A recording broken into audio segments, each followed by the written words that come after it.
3DO. Mutare the Overlord is the last queen of Nion and the only known human being in the history of Atagreh to transform into a sentient dragon. Her life has been full of peril and turmoil, slowly shaping her into the relentless and hardened overlord that she came to be. This is her story. Born to a woman of weak will and no money, Mutare was left to her own devices at the tender age of 12. Nevertheless, there was nothing tender about the girl who learned the harshness of the world at such a young age.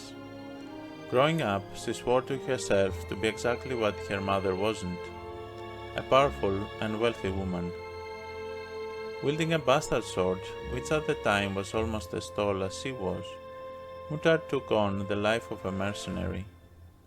As she grew, so did her power and conviction. Eventually, an overlord named Rorik recruited her into his army. Using every last ounce of determination and willpower, Mutare moved through the ranks quickly.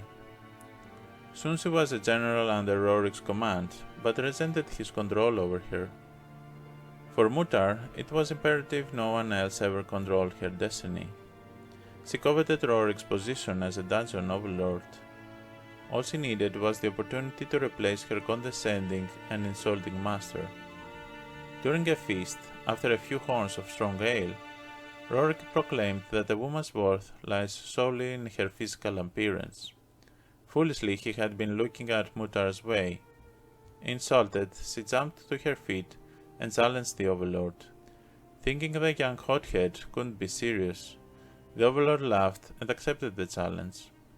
He playfully dueled with Mutare, but then with a quick flash of her blade, she beheaded the overlord. No one dared to challenge her authority as she seized the reins of power. As a dungeon overlord, Mutare quickly became obsessed with dragons. In her mind, the dragons and she shared an uncanny likeness, fierce, relentless, and powerful. The dragons themselves recognize and are drawn to ambition and power, especially when it's concentrated in one individual. As Mutare had plenty of both, along with the courage and drive to fuel her ambition, she gained an affinity for the powerful beasts, and under her command they performed exceptionally well. Being a dungeon overlord wasn't enough for her though.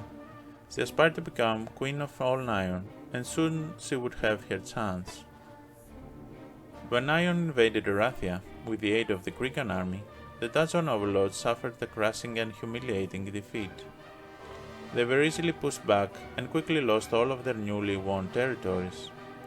Even worse, the combined forces of Erathia, Avli, and Brakada invaded the island of Nion, defeating the dungeon overlords in their homeland. Many of the heroes that fought during the invasion were now imprisoned as a punishment for their failure.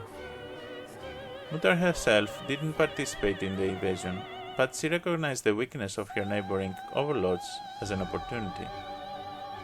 She quickly noticed that Ordwald, an overlord of one of the richest lands in Nion, had done little to nothing to earn his stature. His lands were given to him by his father, and Ordwald was growing old and weak. The recent defeat in Erathia made it all the more clearer. Mutare quickly decided that it was time for her to take his lands and rule in his stead. At first, it seemed that Mutare was not alone in this fight. Two other overlords decided to move against Ordwald as well. After defeating the two overlords and claiming part of Ordwald's kingdom, Mutare discovered that Ordwald was absent, and deterred that was the reason that his lands were so easily taken. She soon discovered the reason for Ordwald's absence. It seems that he was obsessed with dragons and dragon lore as well, and was searching for the fabled vial of dragon blood, an artifact full of the blood from the notorious dragon father himself. It was believed that its powers could turn the Dringer into a sentient dragon. Mutare decided she needed to claim the vial herself. The news of the vial had spread like wildfire, leaving Nion in an uproar, and there were many who sought it. Eventually, Mutare discovered the caverns where the vial lay. It was in these caverns that Mutare encountered and freed the imprisoned Lord Alamar, a powerful warlock from Enroth, who was put in jail for his failure in the Restoration Wars. To show his gratitude, Lord Alamar joined Mutare's forces and swore allegiance to her. The vial itself was heavily guarded by dragons, some of which Mutare had never seen before. Intrigued by this newfound power that was lurking in the shadows, Mutare dreamed of controlling all of Adagrex's dragons once the vial was in her grasp. In the end, Mutare was successful in claiming and drinking the vial. As it was foretold, when she drank the blood of the Dragonfather, she turned into a sentient dragon. However, the other overlords wished to drink her own blood now, thinking it might have the same effect on them as the vial had on her. These overlords, led by Ordwald, were blocking her path to the Nyan borders, and Mutare couldn't help but think that defeating them would prove her worth to the rest of the Nyan lords. Mutare defeated all of them, killed Ordwald herself, and claimed his lands and riches. It was not long after that the weakened and spineless Nyan lords that were left standing proclaimed Mutare as Queen of all Nyan. That wasn't enough for her though. As a sentient dragon, Mutare's control over other dragons grew even stronger, and she hatched a plan on using them to take over the world. One by one, she bent almost all types of dragons to her will, even the green and gold ones that are naturally aligned with the forces of light. At first, Mutare led her assault on Avli and Erathia very successfully. The barbarian ancestors sent Tarnum in Avli to raise an army and try to stop her. Nothing seemed to defeat her dragons, and thanks to a traitor on Tarnum's side, a dwarf named Kurborn, Mutare was always ahead of her enemies. Eventually, Tarnum turned the tides of war by allying himself with fairy dragons, discovering the traitor and crushing many of Mutare's servants in a history that is now remembered as the Clash of Dragons. Tarnum managed to free enough dragons from Mutare's control and push her back to Nyan. Mutare's mistake was to scatter her armies across Erathia and Avli.